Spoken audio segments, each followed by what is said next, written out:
ام المومنین حضرت عائشہ صدیقہ رضی اللہ تعالیٰ عنہ راوی ہیں، اور یہ حدیث بھی متفق علیہ ہے بخاری اور مسلم میں۔ ام المومنین عائشہ صدیقہ رضی اللہ تعالیٰ عنہ فرماتی ہیں ما غرت علی احد من نساء النبی صلی اللہ علیہ وآلہ وسلم ما غرت علی خدیجہ رضی اللہ تعالیٰ عنہ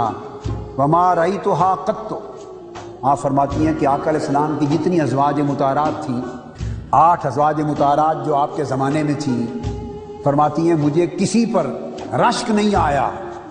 وہ جو عورتوں کو غیرت آتی ہے وہ رشک کبھی کسی پر نہیں آیا، جو رشک ہمیشہ حضرت خدیجہ پر آتا تھا، حالانکہ میں نے دیکھا ہی نہیں ہے ان کو، وہ میرے آنے سے پہلے مکہ میں ان کا وصال ہو گیا تھا، مگر ان پر ہمیشہ غیرت اور رشک آتی۔ کیوں؟ وَلَٰكِنْ كَانَ يُكْثِرُ ذِكْرَهَا، وہ رشک ہر وقت کیوں آتا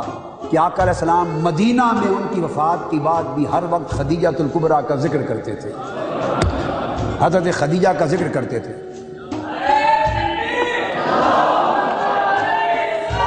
اور مجھے رشک آتا، اور ایک حدیث میں ہے، حدیث صحیح ہے کہ رشک اتنا آتا کہ ایک روز تو حضرت عائشہ صدیقہ رضی اللہ تعالیٰ عنہ فرماتی ہیں کہ میں نے یہاں تک عرض کر دیا کہ آقا ہم آپ کے اب رشتہ زوجیت میں ہیں، مگر آپ آج تک اس بڑھیا کو نہیں بھولے، اس سرخ گالوں والی بوڑھیا کو آج تک نہیں بھولے، ہم آپ کی زوجیت میں ہیں۔ تو آقا علیہ السلام نے فرمایا عائشہ تمہیں کیا پتا، جب اعلان نبوت ہوا تو جو میری مشکلات کا وقت تھا خدیجہ نے میرا کتنا ساتھ دیا،